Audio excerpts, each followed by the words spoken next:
আসসালামু আলাইকুম নাহমাদুহু ওয়া নুসাল্লি আলা রাসূলিহিল কারীম আম্মা বা'দ ফাআউযু বিল্লাহি মিনাশ শাইতানির রাজীম বিসমিল্লাহির রহমানির রহিম আলহামদুলিল্লাহ। প্রিয় দর্শক, ওমারের আলো চ্যানেলে আপনাদেরকে স্বাগত। যারা আমাদের এই ভিডিওগুলো দেখেন তাদের প্রতি রইল আল্লাহ পাকের নিকট দোয়া, আল্লাহ পাক রব্বুল আলামিন আপনাদের সকলকে এই ভিডিও থেকে দ্বীনের সহিবুঝ দান করুক, আমিন। প্রিয় দর্শক, আপনারা আমাদের ভিডিওগুলো খুব মনোযোগের সহিত না টেনে শেষ পর্যন্ত দেখবেন। এতে আপনারা যদি একটি দিনের বিষয়ও শিক্ষা করে নিতে পারেন, সর্বপ্রথম আপনার দিনের বিষয় শিক্ষা হলো। দ্বিতীয়ত, আপনি 1000 রাকাত নফল নামাজের চাইতেও উত্তম সোয়াবের অধিকারী হবেন। তাই ভিডিওটি শুরু থেকে না টেনে শেষ পর্যন্ত দেখবেন এবং আমাদের ভিডিওটি যদি আপনাদের ভালো লাগে, ভিডিওটির রিচ বাড়ানোর জন্যে একটি করে লাইক দিয়ে দিবেন। আজকে আপনাদের সামনে তুলে ধরব গোসল ফরজ হইলে আমাদের কোরআন শরীফ বা হাদিস কি কি স্পর্শ করা যাবে এবং কি কি স্পর্শ করা যাবে না, হাদিস থেকে ইনশাল্লাহ আপনাদের সামনে পেশ করব। যাহার উপর গোসল ফরজ হইয়াছে, বে গোসল অবস্থায় তাহার কোরআন শরীফ স্পর্শ করা, কোরআন শরীফ পাঠ করা, মসজিদে প্রবেশ করা হারাম। গোসল ফরজ হইলে এবং হায়াজ নিফাসের অবস্থায় কোরআন শরীফ পাঠ করা, স্পর্শ করা, মসজিদে প্রবেশ করা হারাম। অবশ্য যদি কাহারও মসজিদে পা রাখিবার একান্ত প্রয়োজন হয়, যেমন হয়তো মসজিদের হুজরা হইতে বাহির হইবার পথই মসজিদের ভিতর দিয়া, তাছাড়া অন্য কোনো পথ নাই, অথবা কেহ হয়তো অন্য কোথাও জায়গা না পাইয়া ঠেকাবশত মসজিদে নিজের বিছানায় শুইয়াছিল, রাত্রে ইহতিলাম হইয়া গিয়াছে, তখন সঙ্গে সঙ্গে তায়াম্মুম করিয়া বাহিরে গিয়া গোসল করিবে।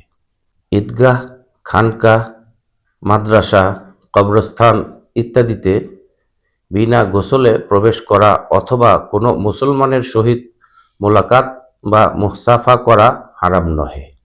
হায়েজ এবং নেফাস অবস্থায় সহবাস করা হারাম এবং স্বামীর জন্য নিজ স্ত্রীর নাভি হইতে হাঁটু পর্যন্ত দেখা বা স্পর্শ করা হারাম। হায়েজ নেফাসের অবস্থায় স্ত্রীর হাতের পানি পাক, একত্রে খাওয়া বা এক গ্লাসের পানি পান করা বা একসঙ্গে ভাত খাওয়া বা চুম্বন করা বা কাপড়ের উপর দিয়া আলিঙ্গন করা বা নাভির উপরের শরীর বা হাঁটুর নিচের শরীর স্পর্শ করা বা কাপড় আটিয়া পরিয়া এক বিছানায় শয়ন করা নাজায়েজ নহে, বরং নাজায়েজ মনে করা গুনাহ। এই অবস্থায় আল্লাহর কালাম পড়া নাজায়েজ, কিন্তু কালেমা শরীফ বা দুরূদ শরীফ পড়া, আল্লাহর জিকির করা নাজায়েজ নহে। ঘুম হইতে উঠিয়া যদি পুরুষাঙ্গকে উত্তেজিত অবস্থায় পায় এবং স্বপ্নদোষ না হইয়া থাকে, শুধু পুরুষাঙ্গের অগ্রভাগে কিছু মজি পাওয়া যায়, কাপড়ে বা শরীরে কোনো দাগ বা ভিজা না পাওয়া যায়, তবে গোসল ফরজ হইবে না। আর যদি কাপড়ে বা শরীরে দাগ বা ভিজা পায়, তবে গোসল ফরজ হইবে।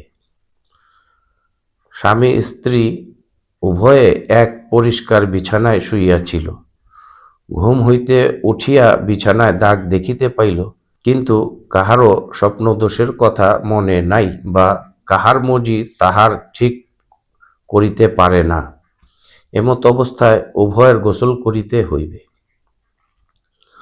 ফরজ গোসল আদায়কালে যদি বেপর্দা না হইয়া কোনো উপায় না থাকে, তবে পুরুষ সমাজে পুরুষ এবং স্ত্রী সমাজে স্ত্রী বেপর্দা হইয়া গোসল করিবে। কিন্তু পুরুষ সমাজে স্ত্রী বা স্ত্রী সমাজে পুরুষ উলঙ্গ হইবে না, তখন তাইয়াম্মুম করিবে।